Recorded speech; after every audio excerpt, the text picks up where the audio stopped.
basics of flooding a cookie.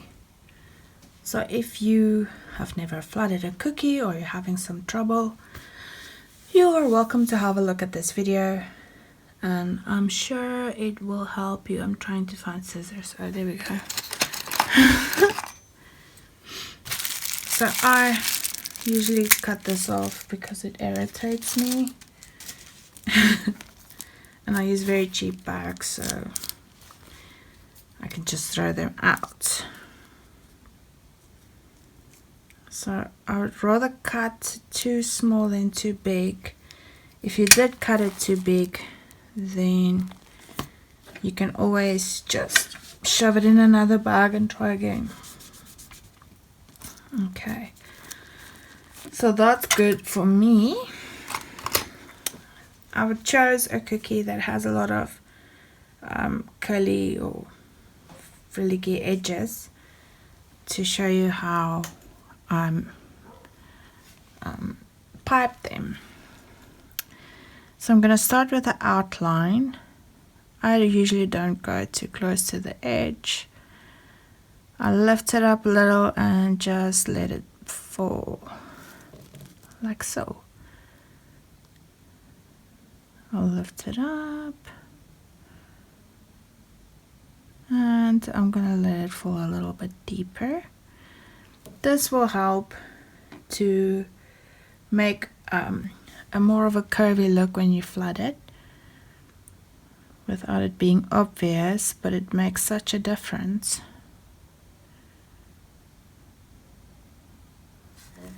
I'll start at this side, let it drop, drag it around, just like that. I'll let the icing touch.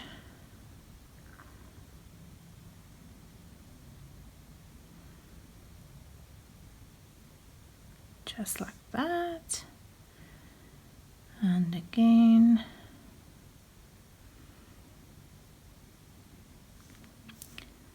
And I'll close those. Okay. So I'm gonna get a toothpick. Take that off. Put it on a wipe. And try again.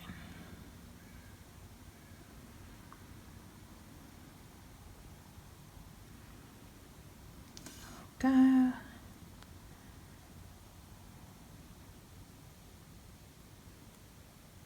And there we go. So imagine I'm just going to put extra icing on there so that if that happens to you, you just take your toothpick and you can drag it to a point. So all's well. Now we're going to well, you can let this rest for a couple of minutes if you want, or if you don't want to see the line, you can start immediately. I'm going to start immediately, and I'm flooding. I usually go perpendicular, but I want to show you, so I'm going to put it a little bit to the side as much as I can, and tell you that I go as close to the cookie as I can with this because it pops the bubbles. Don't worry about these cat eyes, we'll fill them in just now. And you'll see that I go around these lines, because when you do that, these beautiful whatever that is, indentations I think, or lines, the lines show prettier, okay?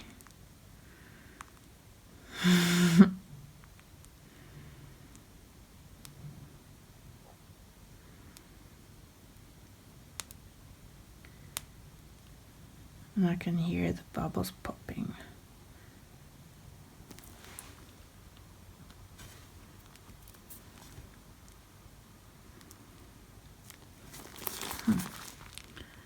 Just use this hand.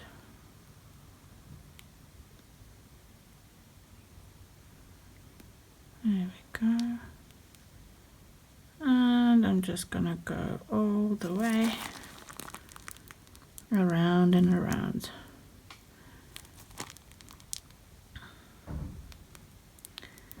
I also don't make my bag too full. This is as full as I make it for flooding. For art, I make half or less because it will just pop and it will exhaust your hand.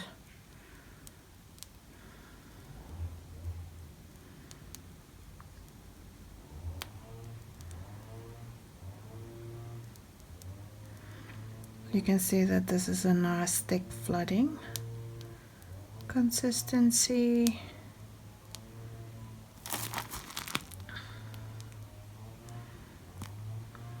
And just close those.